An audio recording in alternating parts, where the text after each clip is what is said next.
on our last week conversation, which was all about dating, for the most part. Billionaires are dating. Yep. All right, so all things P.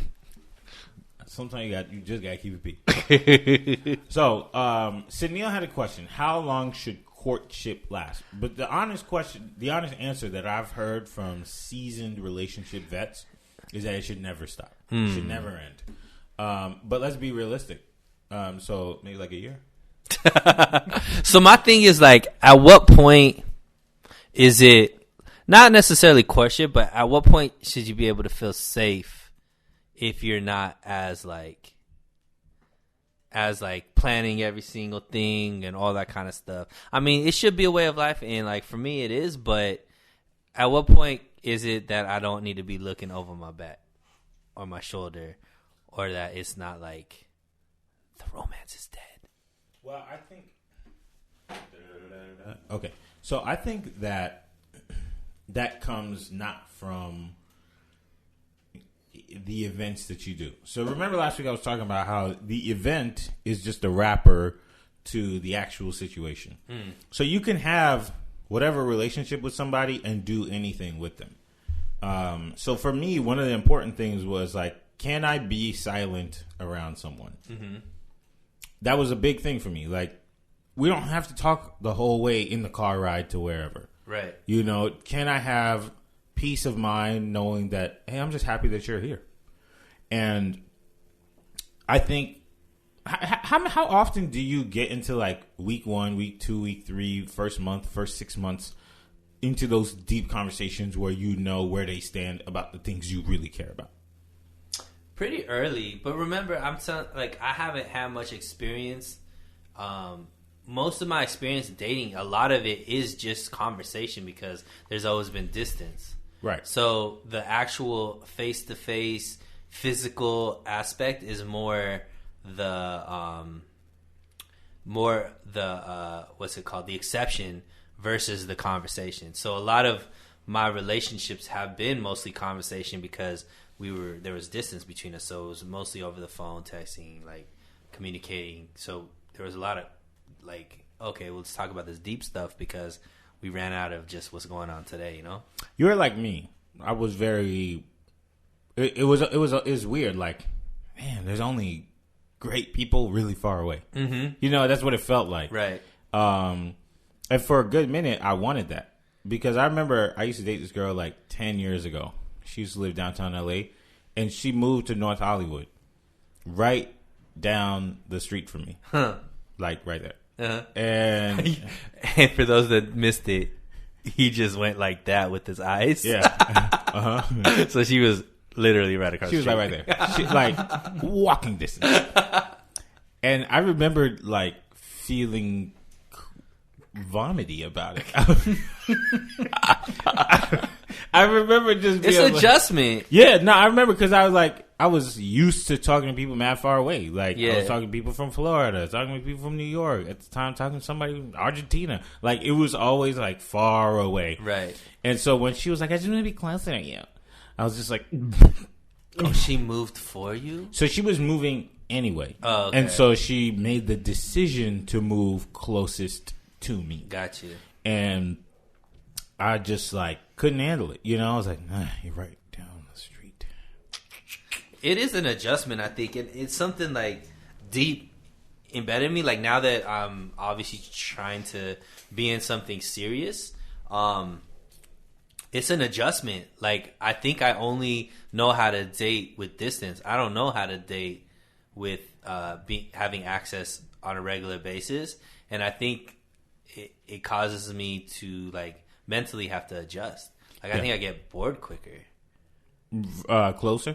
Right, because I'm so used to only having everything be like a moment because it's anticipation to see the person. Mm-hmm. Now when that anticipation is taken away, it's like I said, it's if I'm only used to excitement level on a roller coaster, then just on the monorail feels boring. Right.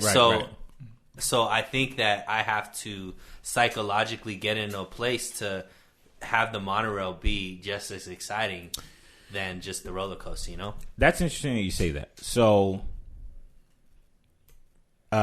when you start dating somebody, you have this like instant overwhelming feeling. Like, oh, I want to talk to them all the time. I want to see them all the time. I just am crazy about them.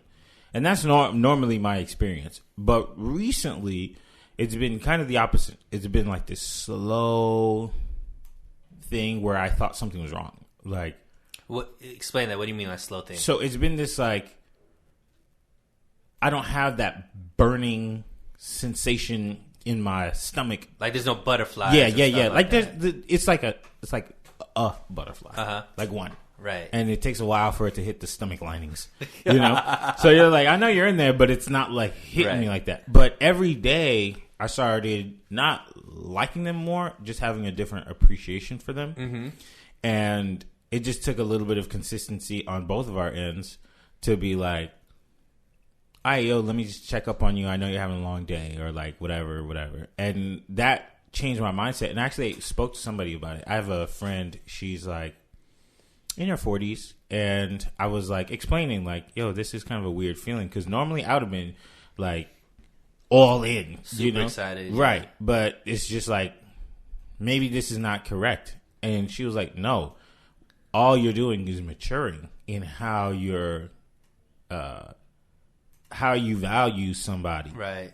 Which is very unique. And then once she told me that, it opened up my brain to being like, because I like it's actually kind of a toxic thing to be obsessed with somebody super early on. Mm-hmm. You know, you think it's a good thing because I like you so much and I just always want to see you and all this stuff, but like, no, right? That's what. Remember we talked about in previous episode, like how people associate love with maybe negative things, so that they only like, so if you only associate love with that excitement feeling, then when that excitement feeling fades, which it naturally does for everybody, you automatically are like, well, I don't love this person anymore. Yeah. But when that in all actuality isn't that, feelings are fleeting. Yeah. What's important should be all the other stuff that causes a relationship to last. Yeah. Common values, communication, like Chris always brings up, like all those types of things. So for me, I know I'm actively like, this is funny. I was talking to this girl just 2 days ago, bro. And on the phone at night, because I'm doing this whole like just call me, like on these apps. Like I'm tired of just texting, just call me. Here's my number, just call me. And so in that conversation, she's like, I think you need therapy. I was like, word? And then I was like, what? I was like, wow. And she got that off the conversation, so she knows she's reading the right. No, this is the new thing. Like, therapy is like the new social status thing. Like, oh, I go to therapy. Yeah, like, that's a new thing. So don't worry about that. All men need therapy. Yeah. I don't think it's a negative connotation or anything like that. But I was like expressing to her, like I was telling her, my parents used to beat me. No. I was telling her these exact thoughts that I'm telling you right now, because she was talking about relationships and all this kind of stuff. And I was like, for me right now, I know that I'm mentally changing the way I look at relationships, because before I've always dealt with distance. So everything was always about anticipation and excitement, because when I physically saw somebody, it was after so long that everything was planned, obviously, the sex and all this kind of stuff. There's all this anticipation. Now that I'm settled in an area and I'm looking for somebody that I could see on a consistent basis, like my mentality has to change. She's like, oh, I think you need therapy because there's something deeper there. And I'm like, okay, well, I just told you what the fuck it is. Yeah. Like, that's the last conversation between us. I majored in psychology. Was the last conversation that we've ever had. Right? Yeah. So, but like, to my point, like, so that's something that I'm actively working on, as far as just understanding that whatever I feel like, oh, this is boring, that might just be healthy. Yeah. And so let me ask you this, because you're used to long distance stuff just like I am. Yeah. I'm a busy person. And I get a little bit of the same feeling of distance because of my hectic schedule. Right. So it's like I can only see you on the weekend, or maybe like every 2 weeks or something like that, where it was just kind of the same thing as distance, where it's like, yo, I can only see you one time this month. I'm not flying over there. I'm not driving way over there. You know what I mean? So do you get into that too, where it's like you're a busy person, you can like you get that same feeling from distance from just having a busy schedule. Yeah, but I'm trying to be in something different now. Yeah.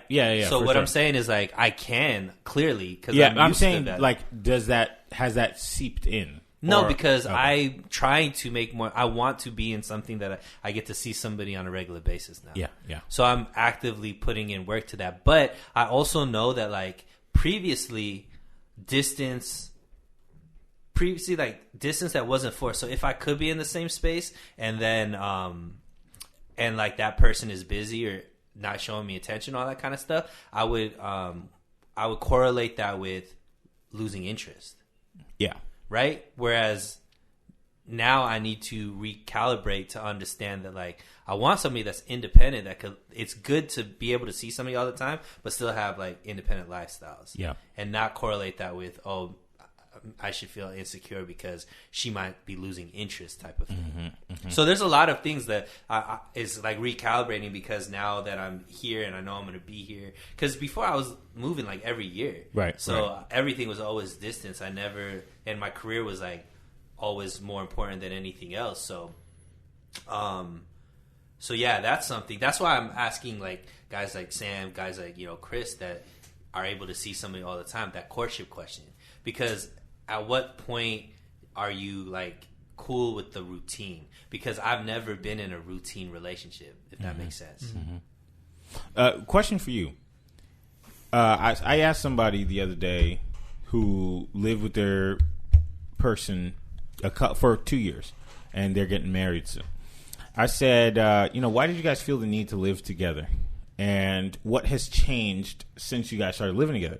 And he was like, well, the only thing that's really changed is that he doesn't get to miss his girl anymore. He doesn't get that chance. And that has changed a little bit of how he sees her because he knows I'm going back home to you. Right. So do you think that it's a must for you? Like, I got to live with you before we get married, or you're like, we can figure it out? No, I definitely think you should live together before you get married.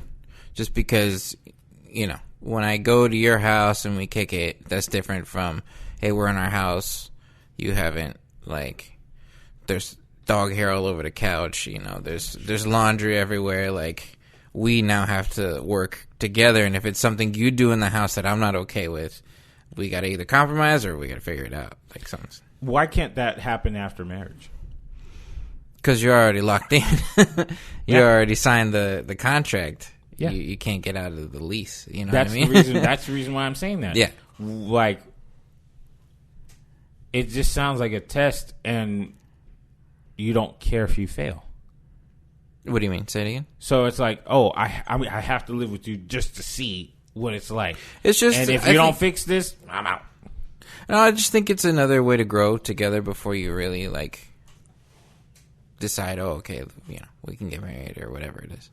I think it's important, but it also depends on what you value, like relationships. So I think you're come from more of a traditional mindset that like once you make this commitment, no matter what, we're just gonna work it and make it work. We're gonna fix the things that we need to fix. But maybe there's some things that you find out when somebody's living with each other that are non-negotiables that you had that you didn't realize that they have, and it's just like irreconcilable differences.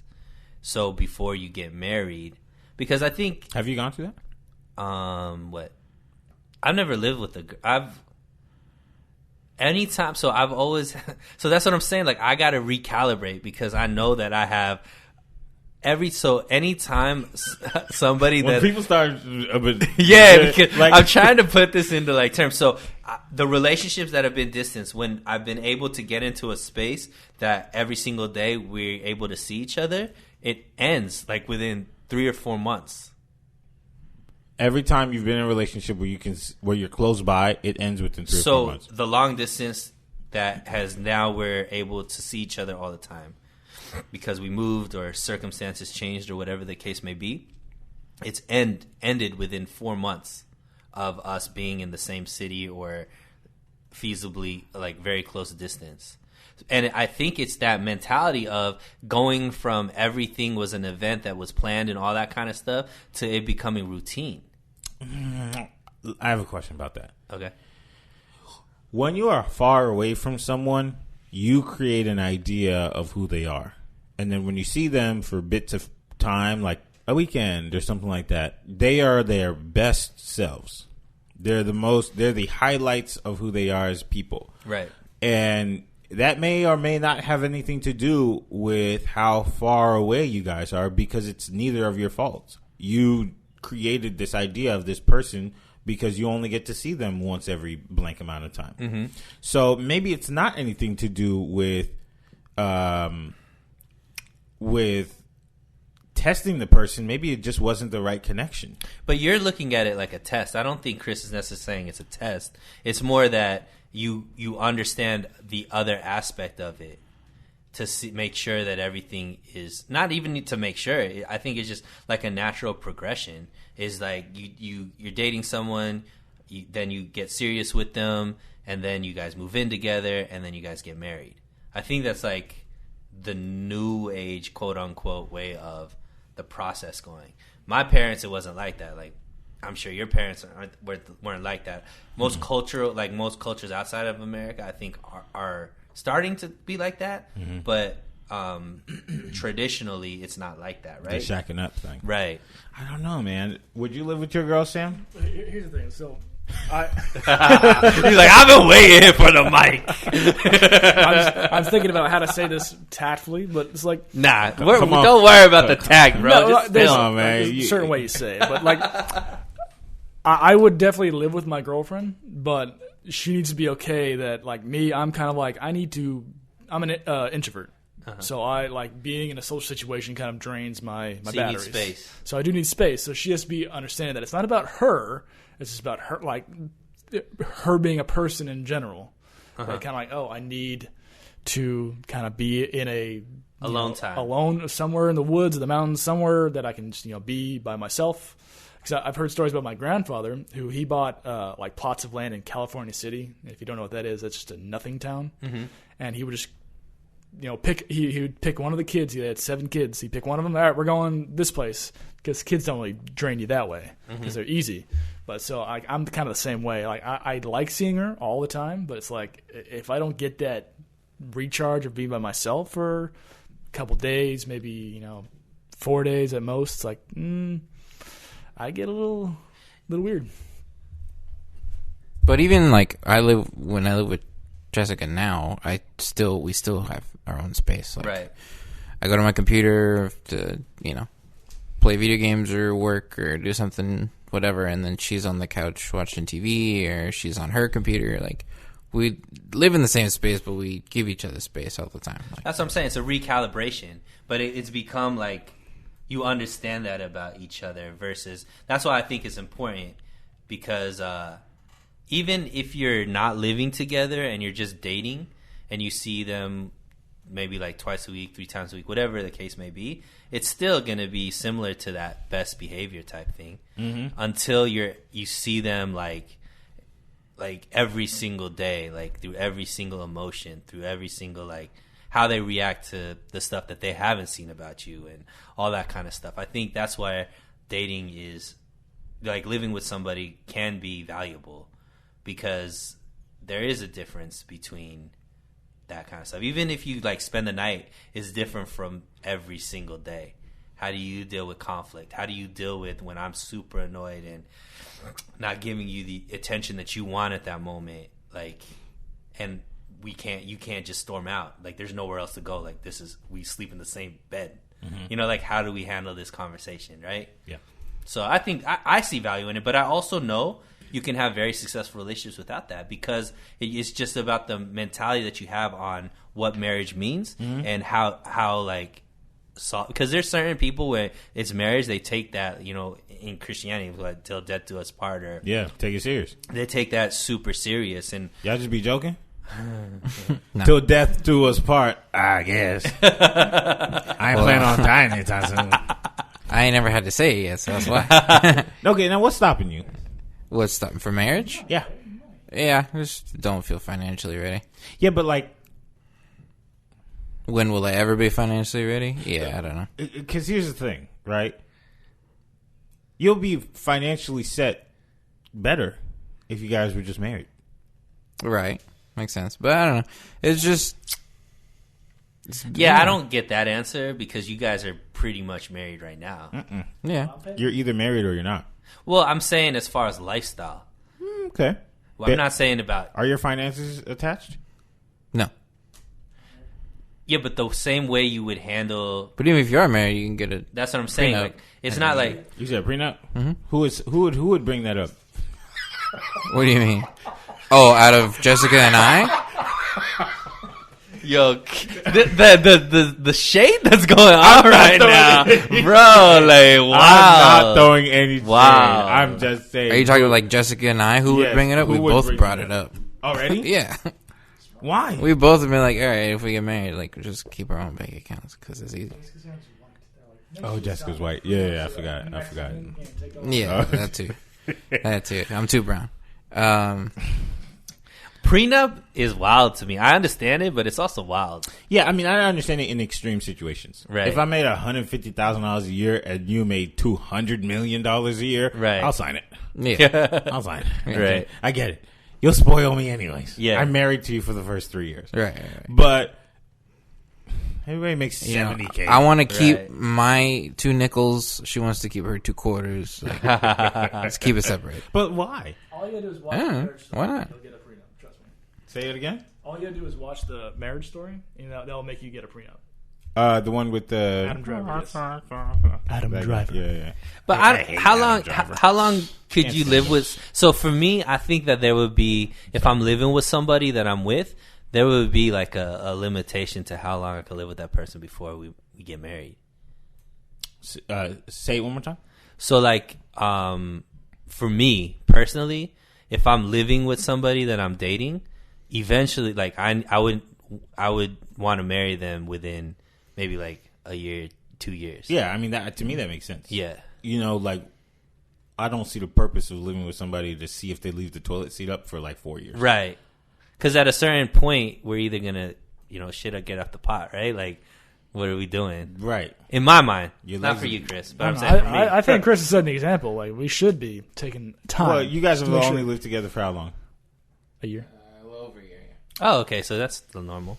Yeah, but this is a year, 72 years in. Yeah, but that's different. I Yeah, think no, I it get it. resets. Ooh. Does Does it it? reset? Is it starting over? Not starting over, but I'm saying like the clock resets. Like at the sense, like if you're together for 10 years, that's different from, but now we started living together, you get an extra 2 years. Like, yeah, you know what I mean? Like, Have you ever tried pump fake? Like, have you ever considered pump faking? Just like proposing and then staying engaged for like 6 years. 5 years. that's a pump fake. You already purchased the most expensive part of it. Yeah. But like the actual most expensive part is the wedding. Oh, well, he should have But done that's 2019. usually split, right? Parents are involved, all that kind of stuff, you know? But I'm just saying, like, if you don't want to get married, like, okay, I'll ask. No, I've never considered pump faking. I didn't even know what that was. I also don't expect either of our parents to be paying any part of this wedding. We gonna have it at the Chuck E. Cheese. So you gonna go to the court? Right. Yeah, You cool just with the that? court. You cool Yeah, with I that? mean, I've done it. I've taken photos of one. So it's He said, I done it. This dude is married this whole time. He got that family in Chicago. Yeah, It's I a told black, you. it's a black family. Yeah. No, I've worked a court wedding. It was easy. I mean, It was literally 10 minutes. They was like, "You cool? Yes. You cool? Yes. Sign this. We're done." Actually, We I've out. been to a court wedding too. I've never been to one. I've been the witness. Ooh. Yeah. And and then they have this like thing outside of the court, like that arch with flowers and stuff, and you take a picture and all that. Yeah, I have done that in Jersey. We had to check. It was a security checkpoint into the building. We had to take all the things out of our pockets. Beep. Okay, you're good. I forgot. I Don't have bring been a no part of guns that. to the wedding. Yes, And like no. the witnesses, I Golly. had to sign so they could get their marriage certificate. I ain't upset about it. But now it goes back to my point. It's so easy. Like, I would have just done it. Yeah, but why? Why? If you're cool the way you are, and we've both talked about it, and we're both cool where we're at right now. But okay, so Is there any thought in your mind that you're not going to marry her? Me? Yeah. Oh. No, I'm gonna get married. That's not confident. Well, that's how Chris speaks. Okay. That's literally, that's just me. So there's no doubt in your mind that she's going to be your wife. Right. So then why not do it? But why do it? Actually, Same thing. I kind of agree with If- Chris. Imagine this. Well, I mean, but Chris is already thinking about living separately. Like, not living separately, but like two people in one household separately. Right. So it's like, I guess maybe it just doesn't even matter. Would you go your whole life and just like, whatever? But yeah, I think so. I mean, So know. marriage isn't important to her. Marriage isn't important to you. correct. Okay. Wow. That's different. Yeah. Sam, you were going to say something? But what if you're on your way to Chicago, plane goes down, you're dead, and Jessica's left with nothing? Well, she's not going to have anything anyway No, but because they're there's- going to be separate. But there's like things you do, like insurance and what else? It's also like I don't have anything to be left Yeah, but over we're for talking anybody. about. I mean, but I think that's a key thing because I think certain people are cool. Because I told you about this couple that had 3 kids together and they never got married, and I was like, I didn't know that. They just seemed like a married couple, and she's like, I know where he's gonna be. I know he's coming. He don't need to give me a ring to make me feel like he's Sounds in like this. she's convinced herself of that. No, it was just like, I'm just saying, like, that's just it's the synopsis of the conversation. But they looked happier than people that have been married for the same amount of time, some certain relationships. So it's really about both sides of the thing. But for me personally, like, if I'm living with somebody, like, I would want it to be like a marriage. I wouldn't want it to be. I would want her to know that, like, that you're it. That's all. Yeah. All I want to be with. Facts. And I think that marriage step is like the best way to show that. Now, Sam brings up an interesting point. So I know homegirl wants to make like businesses and things. Would you ever go in business with her? It depends on what it is. I But don't like know. ever? I've heard some ideas. No, you don't. Yeah, I don't know. Okay, I bring these things up because, like, talking about assets and things that you own and blah, blah, blah. Maybe one day you might buy a house or something. Right. So let's say, like, you guys buy a house together and then you pass away. And then now it's like next of kin owns your Yeah, but there's stuff. ways to go past that now. Like, you could put beneficiaries and stuff that don't have anything to do with marriage. And even marriage doesn't necessarily bind it anymore. Like, there's... So marriage is a waste. Marriage became idea. a political... became like a government thing, but it always was a religious Spiritual. thing. Spiritual, religious thing. Mm-hmm. Not even spiritual, religious. Right? It's in Christianity, it's in Hinduism. It is like marriage is like all the religions that like marriage was the only way you can start a family and all that kind of stuff. It's just like societal norms or things have changed now where like it's not as important. But if you're still very tied into your religion, it probably is very important because marriage is a key in most religions. Marriage is a key factor in getting to that level of spirituality or whatever the end game in your religion is, whether it's heaven or, you know, whatever that is. There's a role that being married plays in that. Would you okay being a baby daddy? Absolutely not. Actually, she asked me about this the other day. She's like, does a single mother have less value than a woman without a child? And I'm like, well, you're asking the wrong question. It's like, for dating, kind of, yeah, because that's someone else's child that I have to suddenly take responsibility for. It's like, I don't really like that. So you're not the father that stepped up. No, I'm not Joe Rogan. Joe Rogan has stepkids? Yeah. Yeah. He adopted Beautiful, half black, half white daughter. Wow. Yeah. Okay. Unlike Neil Young, who just abandoned his disabled children. But yeah. Wow. Who's the good guy?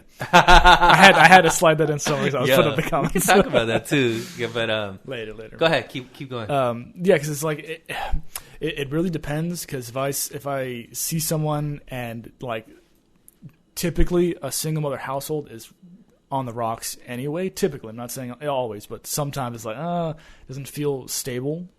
So it's like, why would I want to invest my time in an unstable place? Well, I'm okay. I asked a different question. Not would you date a girl who has a child?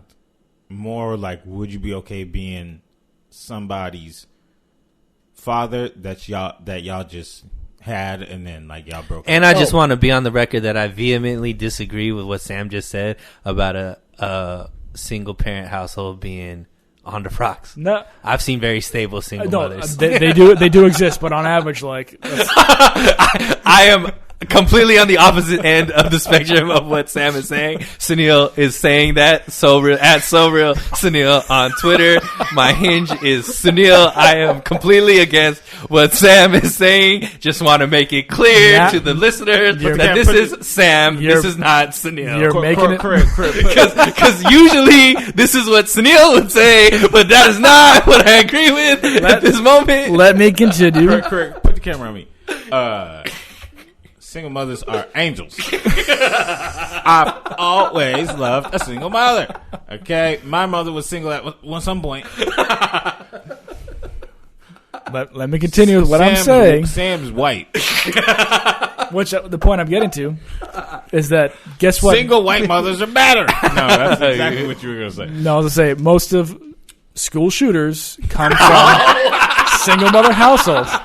It's just a fact. I'm sorry. Yo, I love that Sam is on this show because I don't have to be that dude. I'm just quoting facts. I'm sorry. Stupidest thing. What? Continue next time. I'm sorry. No, but keep going. So go. Because it's gonna keep coming out, so I'm cool with that. But like, Sam is gonna be like, yeah. and most gang members are black. When you look at the socioeconomic value, it's literally cents to dollars when you talk about.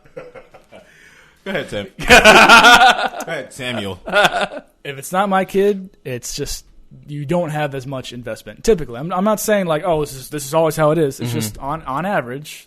It does complicate things for sure. I love how he's saying on average, like he's like researched this and he knows the stats. I have. According to the CDC, it states that.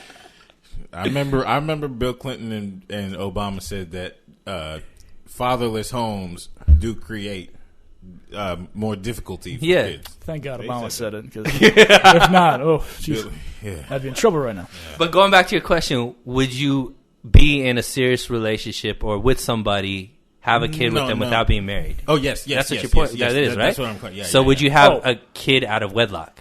Correct. Yeah. That's is that what baby daddy means? I'm sorry. Yes. I don't. Kid out of wedlock. You're the baby's yes, daddy. Yeah, because that like you all said, the paper means nothing. If you are doing good, you don't need a paper to tell you that you're doing good. So you would have a kid out of wedlock. Yeah, like that. So you would be a baby daddy. I didn't know what that meant. Oh, that's hilarious. He just went off on this rant about I'm sorry. single mothers, not knowing the whole point we were just talking about. I apologize. Imagine. I apologize. One of my best friends is black. I was touching Chris. Yo, No, How can I be racist? hey, this is golden. Please clip this and put it out on the internet. It's okay. I'll be the bad guy. No. Every time you say something like that, it's like, oh, so just like, you mean all the time? Like, no. No, I'm Not saying all on the time. average. On average. No, but so talk to me about, so what's the difference between, so it's the fact that so if the relationship You don't even got words. No, if the relationship doesn't work out, that makes them damaged. But if they're still together but not married, No. So fine. like, when I say single mother, I mean they don't know the father. That's they don't know the father. no, like the kid doesn't Train know. that night. God damn it. The child does not have a relationship with his or her father. Understood. Understood. Uh-huh.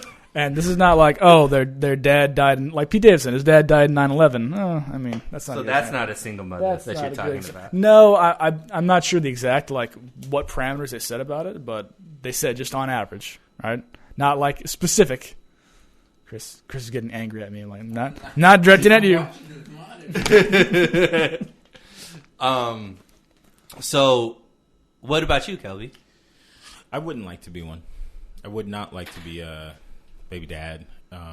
Have a kid out of wedlock. Yeah, no. I'm a traditional guy. I have been in enough situationships to know that I personally need to get that key turned into the lock. Mm-hmm. Like of course you can you could divorce, you could do all these things, but for me personally, I need to know that where my priorities lie.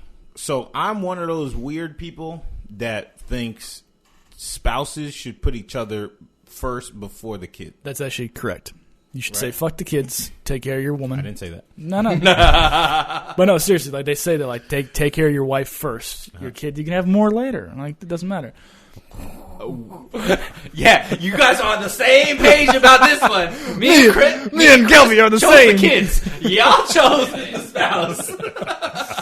No, because there's a thing in life called triage, right? They always say, take. How did this man get the mic? How did this man get the mic? You want me on the mic. You need me on the mic. No, Kelby's right. Go on with triage. Think about this. We at a hospital. Go ahead, triage. No. Go ahead. Go on. No, but Kelby's right. I'm being funny, but they say your wife comes first. Who's they? The people, the CDC says. The CDC says.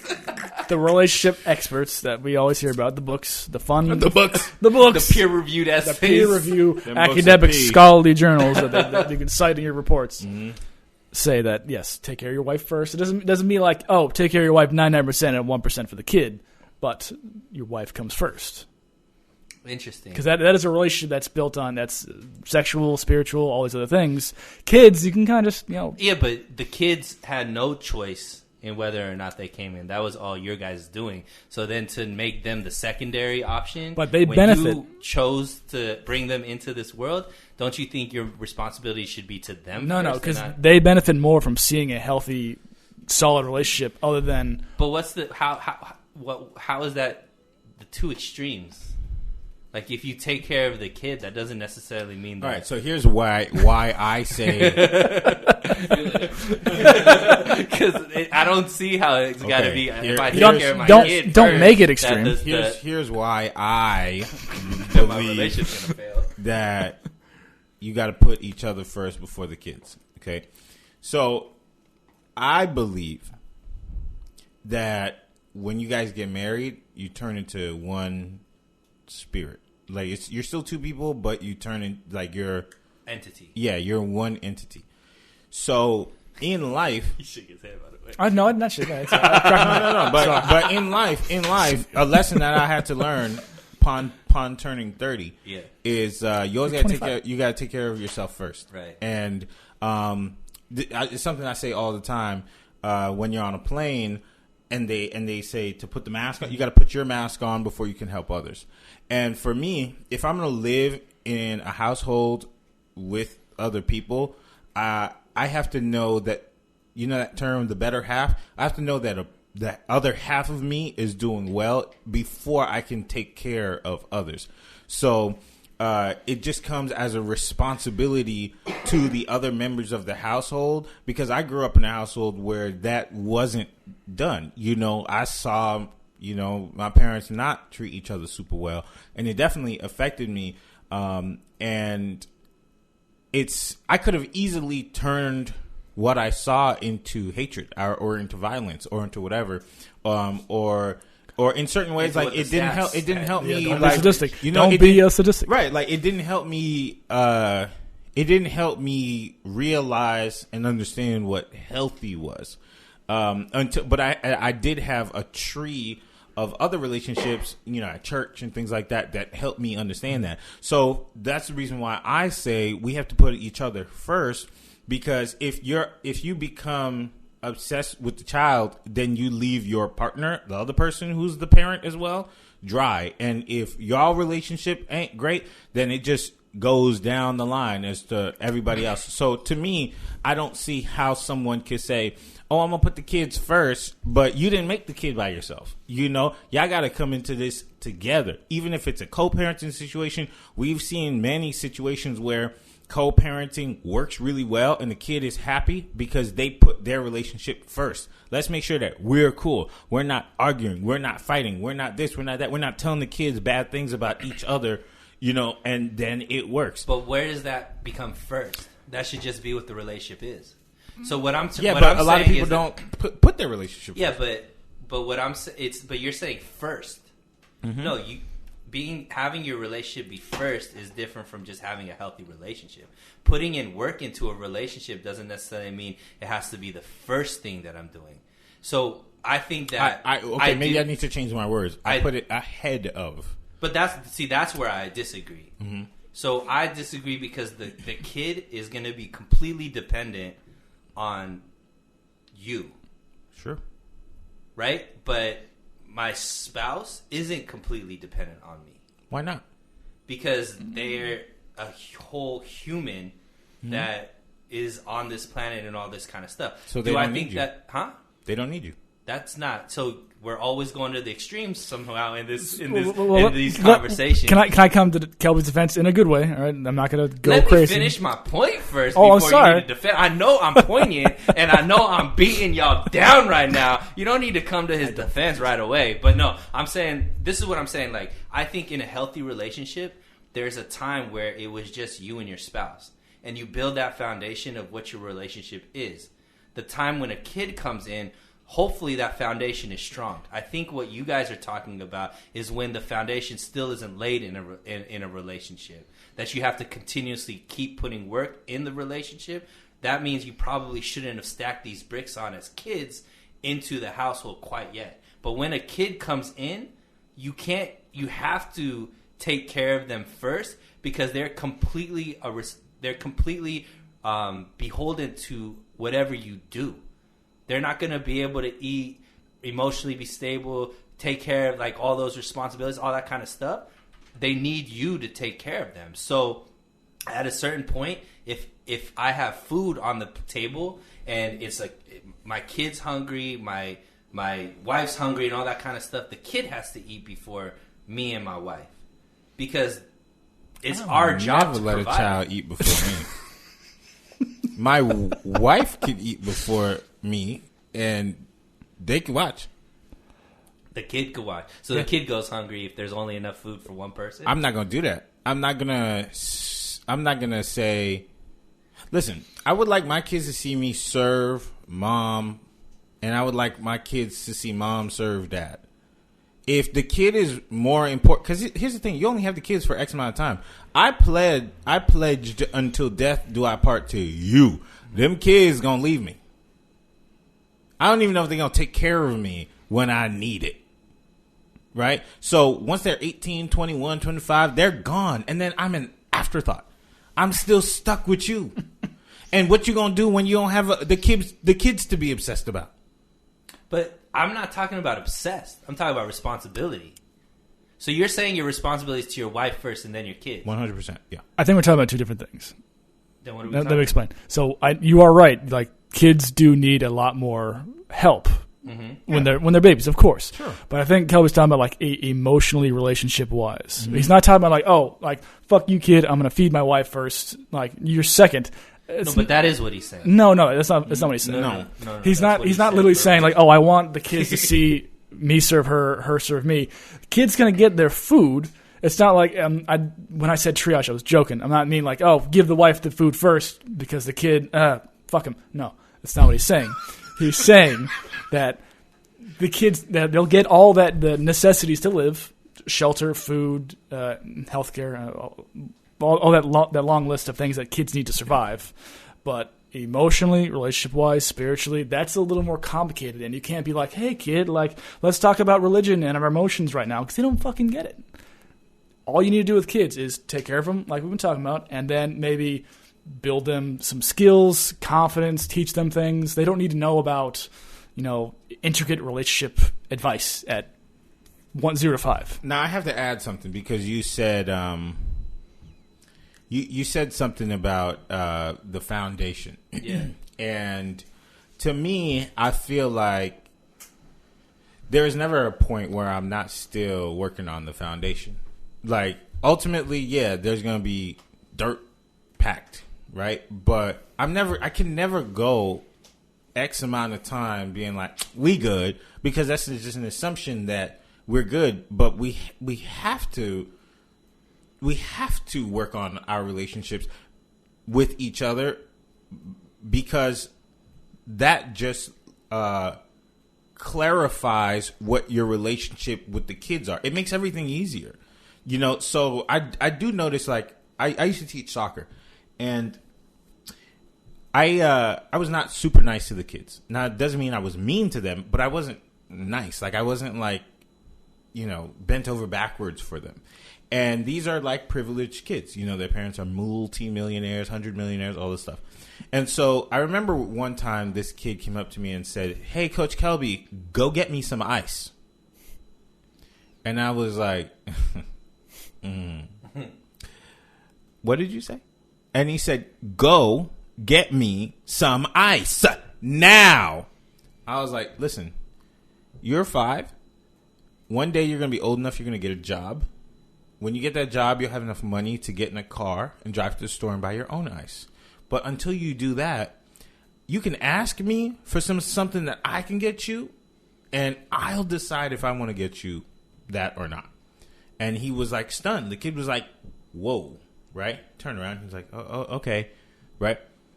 I didn't think it was anything. I didn't even know anybody was paying attention. His dad came up to me and shook my hand. In my hand, he had $100. And he goes... In his hand was a gun. No. He gave me $100, and he goes, "My wife doesn't let me discipline the kids because she's obsessed with them. Put them first." She puts them first. And so he was like he pulled me aside, put me in the Sprinter. He was like, "It doesn't matter what I say. It's the kids, the kids, the kids." But like, and they eventually got a divorce. But he was like, "I'm not important in this. They have 4 kids together, and no matter what," he was like, "I can't discipline them. I can't say anything. I can't." It was just if they need ice, just like they told you, I have to run and go get it for them, or the nanny has to run and go get it for. When you rejected the kid, like, you disciplined them, and that was something they're not used to. And yeah, but that's bad parenting. No, it's because she put the kids first. No, that's because they weren't a healthy relationship. But there's an element that's missing. Not about that's your. But you can't already take a bad relationship and then how do you blame know the it was kids. bad before the kids? Because it would have worked out if it was a good relationship. No. That means they weren't equally yoked. So you're saying, I'm not saying you need to neglect the relationship. Mm-hmm. You shouldn't neglect the relationship. I'm not saying you should neglect the relationship as much as you're not saying you need to neglect the kids and focus on the relationship. There's got to be a healthy balance. Sure. The woman, that's not obsessed with the kids. That's just a bad parent if you're letting your kids get away with treating people and talking to people that way. I don't think that's a definition of this person's obsessed with these kids. No, this person lacks backbone or spoiling them or whatever the case may be. Sure. That shouldn't go hand in hand with neglecting your husband. But see, I wasn't talking about their parenting. You could do whatever you want as a parent. But they neglect. She wasn't in the relationship with him. We're talking about 2 different things. That's what I'm saying. You're using extreme points to validate the argument that you're saying. I agree with you. You always should be. You can't neglect the partnership. You can't neglect the marriage. What you're saying is the marriage is more important than the kids. Yeah. That's 2 different things. Well, okay. Again, if the marriage is healthy, typically in tandem, that makes a healthy lifestyle for the kids. Sure. Mm-hmm. So you should have a healthy marriage, but I don't think that having a healthy marriage means we put our marriage first over the kids. I think a healthy marriage is a healthy marriage. Okay. You without have to kids or define with what kids. that means. What is before? Like, If you have a healthy marriage, you're able to take on other responsibility, which is having a kid. right? So if your marriage is healthy, it's already woven into how we deal with each other. We communicate with each other. We make sure that we're not neglecting them and all these kind of things. That's part of a healthy relationship, regardless of if there's kids, there's a dog, there's a parakeet. Like all of that kind of stuff is there. But when I make the choice to bring in somebody else into this relationship that has no say, for me to then just be like, no, this matters more than you, that to me is where I disagree with what you guys are saying. I don't think that a kid coming in means that I don't have to care about this relationship anymore. But I do think that it's important that if I'm bringing somebody into this world, absolutely I have to give them 100%. And if it came into a place where I had to choose between the two in certain circumstances, I gotta choose the kid. Okay, so that brings me to my favorite question. Because you just answered it, but I'll still ask it. A boat is sinking. I choose the kid. I choose the wife. I'm choosing neither. I'm gonna start over. It's kind of a pain. No. The lifeboat policy is a valid thing. Like that pretty much tells you what you need to know about you as a person. Mm-hmm. I would expect the wife to choose the kid too and let me die. Because I'm going to, if it comes to sacrificing myself for my wife or my kids, I'm sacrificing myself. I'm taking the bullet. I'm not putting the kid in front of me. That's a difference. That's the same thing, but Kelby. That's an extreme though. That's not. It's not So the same is thing. the lifeboat thing. I'm saying the lifeboat is extreme. Wait. No, that's not what I'm saying. If I had to, if it was about sacrificing myself, that's different than choosing So if a someone gunman else. says, "Kill," I'm either gonna kill your kid or kill your wife.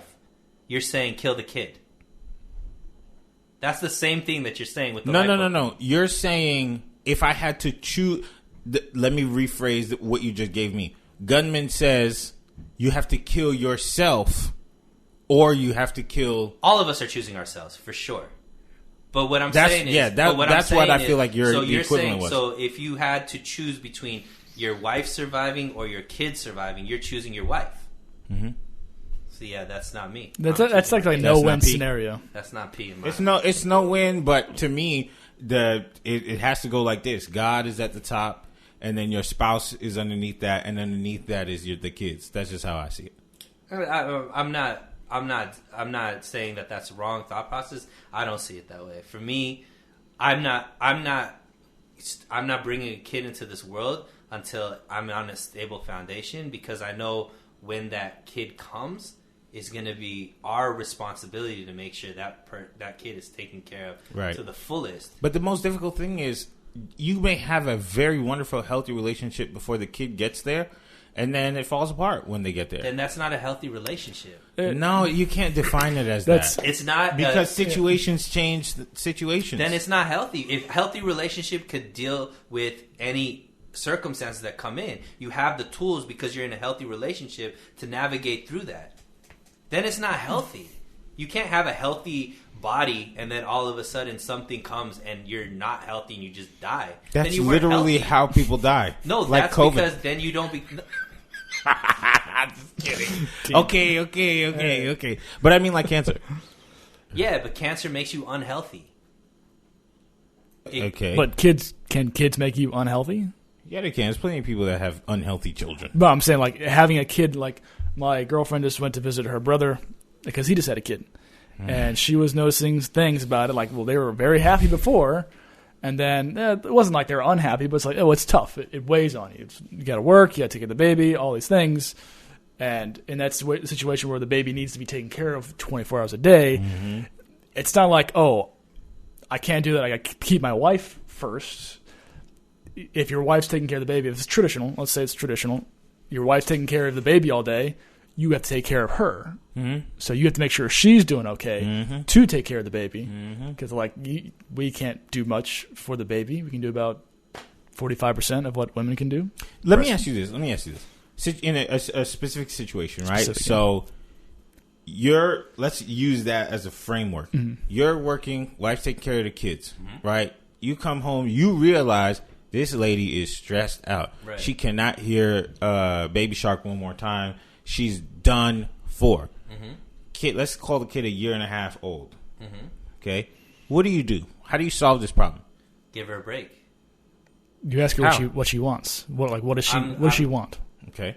So I'm either if it's, hey, let me take on more responsibility. Let me take care of the kid. You go do whatever you need to do to get out of the house or all that kind of stuff. Or let's get a babysitter. Let's go out and just be a couple right now. Or, like whatever it needs to de-stress. But that's a partnership. I need to take on what responsibility I can to keep you like less stressed. This sounds like a chicken and the egg conundrum. But what I'm saying, so I strongly believe that stressors in life, stress happens to everybody. People handle stress different ways based off of the tools that they have. Whatever way it grounds you. Maybe it's religion. Maybe it's discipline in work ethic. Maybe it's whatever your philosophy is that causes you to be able to handle things in different ways. So a healthy relationship that's based off of a strong foundation won't allow kids to affect that relationship unless it exposes weaknesses that we didn't realize that we had. I think that happens a lot. Where in relationships, outside stressors expose things that we didn't see because we never were put in these circumstances till this happens. But that's not the kid's fault. That's just that. It's a circumstance. Circumstances. Yeah. And that's what I mean when I say you could have something that's very healthy, and then you have a kid that you've never had before, and then it weighs on you a way that you've never felt before. Or maybe she has postpartum depression or things that you've never had to deal with before. And you may have been healthy at one point in time, and then you have to just deal with new circumstances. It may have worked it only works in this environment. I don't necessarily mean that's a healthy relationship, because a relationship shouldn't only be when the circumstances are like this. I don't know anyone who's perfect in relationships and children. So like we're kind of speaking straw man argument. Not straw man. Yeah, none of us have kids. So. No, none of us have kids, but like so we're just kind of like speaking on. None of us have kids that we actually let the world know about. You're right. Yeah. Chris's kids we're are all Roblox. Chris's kids don't even know his name is Chris. They think he's Juan. Oh, that's really racist. All right. So, I mean, this is a good conversation. Yeah. Because it helps you. Parents weigh in, because we're all talking about it with absolutely I imagine your listeners are mostly single. Is there a demographic? Well, you know what? This is a clip. If you're watching this clip right now, let us know how old you are, where you're from, and if you're single or taken. Single is married. Single is what? married? I'm sorry. Single is non-married. Non-married. Taken is married. Taken, yeah. All right, one more time. If you're watching this clip right now, let us know how old you are, where you're from, and if you're single or taken. Taken is married. Single is either totally single or boyfriend and girlfriend. You can add that in. Single, but I have a boyfriend, blah, blah. But on paper. And if they have kids. And if you have kids. So let us know, and then watch this episode and let me know. Have you ever been in a healthy relationship and kids come about, kids spread through your family, and then all of a sudden it doesn't feel so healthy anymore? Or did you feel like you were armed with the tools through your previous foundation to handle any and all situations in life, no problem?